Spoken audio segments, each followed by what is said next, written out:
आता आजकाल असं झालं आहे, की कुठला कार्यक्रम असल्याशिवाय काही एकमेकांची भेट होत नाही. आमचंही तसंच झालेलं. बऱ्याच दिवसानंतर आम्ही सगळ्यांची भेट झाली.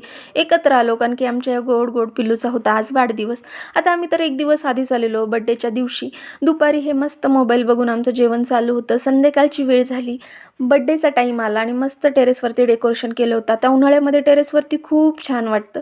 भरपूर अशी लोक जमली होती. नातेवाईक, पाहुणे, शेजारचे भरपूर आले होते.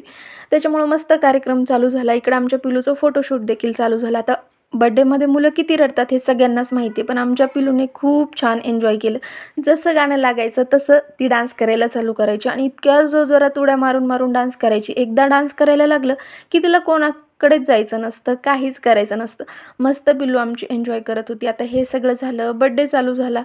तिच्या मम्मीनी, मी सगळ्यांनी मिळून एक-एक करून तिचं औक्षण करून घेतलं. आता औक्षण करताना देखील ती खूप शांत बसलेली. याचंच खूप जास्त कौतुक वाटत होतं. कारण की मुलं बर्थडेमध्ये खूपच जास्त रडतात. औक्षण वगैरे झालं, केक कटिंग करायला घेतला आणि छान असा आमचा कार्यक्रम पार पडला. तर तुम्हाला माझे व्हिडिओ कसे वाटतात मला कमेंट करून नक्की सांगा. आणि असे छान-छान व्हिडिओ बघायला चॅनलला सबस्क्राईब करा. चला भेटूया नेक्स्ट व्लॉगमध्ये. तोपर्यंत बाय.